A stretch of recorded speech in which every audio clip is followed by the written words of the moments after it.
Welcome to the Deep Dive. Today we're exploring a resolution coming out of India's legal landscape, and, well, it raises some truly pressing questions. Our sources look into the Supreme Court Bar Association, the SCBA, and their recent statement of grave concern. Yeah, strong words. Very strong. It's about the representation of women in India's higher judiciary. We'll unpack the specifics, the numbers, the call to action, and, why this really matters for justice itself.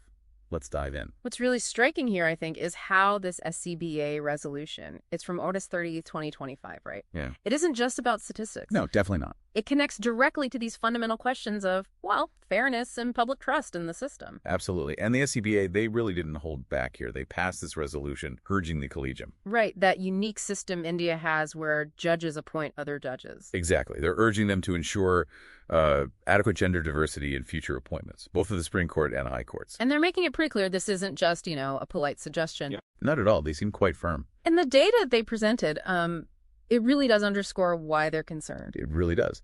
What are the key numbers? Well, the SCBA highlighted that, okay, you've got roughly 1,100 sanctioned posts for high court judges across India. Okay, 1,100. Out of those, just 103 are occupied by women. Only 103. Ooh. Yeah. And compare that to about 670 held by men.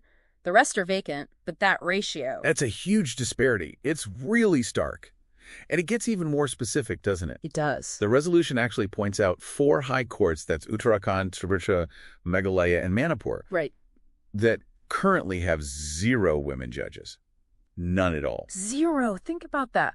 What does it mean for justice in those regions when you don't have a single female voice on the bench for those key discussions? Exactly. It raises serious questions. And that's precisely the concern. But the SCBA isn't only focused on the high courts. They also expressed strong disappointment. That was the phrase, yes. That no woman judge was even considered, apparently, in the latest round of appointments to the Supreme Court. Which really points to a systemic issue, maybe even at the very top, at the apex court. It really does seem to highlight that. Yeah, and our sources confirm that.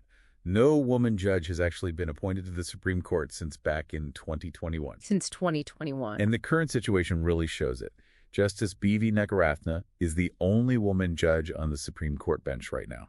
Just one. And that number's actually gone down, hasn't it? From a high of 4 women back in 2021. It has, yeah, following some recent retirements. So the trend isn't exactly positive there. And here's where it gets, well, particularly interesting. The SCBA's resolution seems to tie into the recent appointment of Justice Vipul Pancholi to the Supreme Court. Ah, right. Because Justice B.V. Nagaratna, who, remember, is the only woman on the collegium that makes these decisions. The sole woman voice in that room. Exactly. She reportedly dissented against his appointment. Which is quite rare for that dissent to become known. It is. It suggests, a real crack in the usual consensus, maybe revealing some deeper tensions about diversity within the collegium itself. And her reasoning, as reported, was that several women judges who were senior to him were overlooked. Right. Seniority being a key factor, usually. Plus, his elevation also brought up questions about his all-India seniority rank 57th, apparently, and a controversial transfer he had in 2023. So multiple factors at play there. Definitely.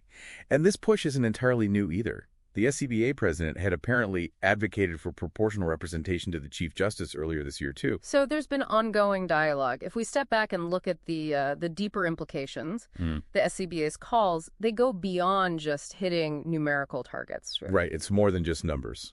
They're really emphasizing that, yes, fair representation is crucial, but a better gender balance is also vital for strengthening public confidence. Makes sense.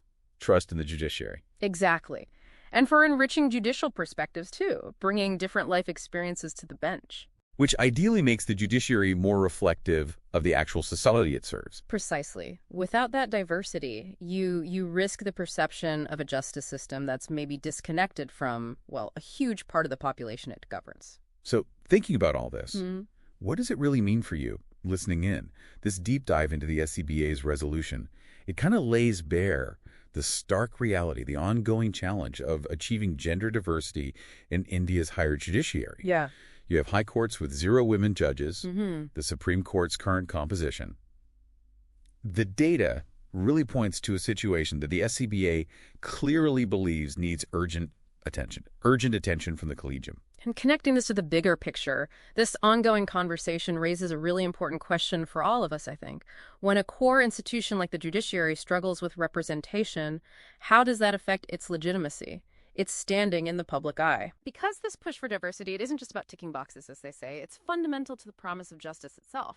So the question becomes, what are the next steps going to be? How will these calls for change be addressed? And ultimately, how might that reshape the future of justice in India?